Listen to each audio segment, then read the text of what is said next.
Product not yet rated. For a long time we've been able to make buildings that look good.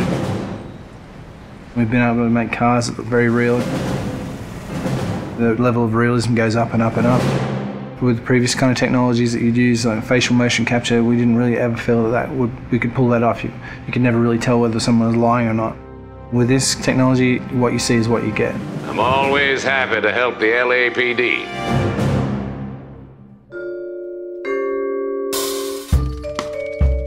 We started research on it about 5 years ago. Back then, only research groups were really doing it, this kind of 3D mesh generation from optical cameras. We thought that there might be some application for what we were doing, and this story is a detective story, so the believability of the actors' performances is key to gameplay. That's one of the key strengths of our system. We can actually see all the subtle features that animation traditional ones just can't do. Cole Phelps, traffic. What have we got? It's really acting a scene in two parts. The motion capture and then the motion scanning.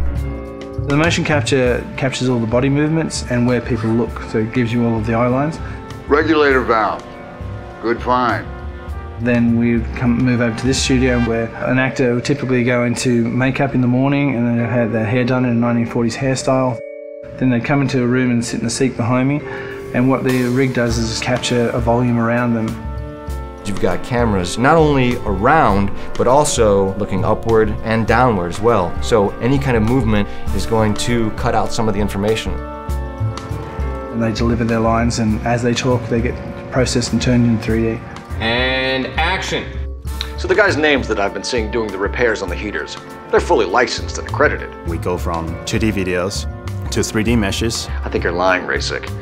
I think some of your men aren't fully licensed. To compressed versions for the game. I think some of your men aren't fully licensed. You're desperate to cover your sales. The level of detail is just so high that they're just like a real person in life. You're gonna lose your wife and probably end up in the big house. I hope she was worth it. Being in the depth analysis room is a process that most people have never experienced. It's such a new technology. It's a constant close-up is what it is, but it's a close-up from 360 degrees.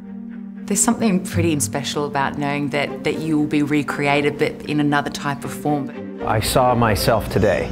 Blow it off, Cole. These artsy-fartsy types always get a little flighty. It's me. LAPD, drop the weapon! Hey, you think I'm some kind of nut job? What proof have you got? A big theme of this game is dishonesty and to detect when people are lying. You couldn't have done that in the past. Why are you lying to me, Varley? The better you are at reading people, the more things it'll reveal, and the story goes different ways if you do that. The only way you're going to get rid of me is to give me an answer. You're out of your depths here, detective, and you're asking the wrong questions of the wrong people. Having this realism really helps. You're literally talking to that person and then seeing how they behave by asking questions.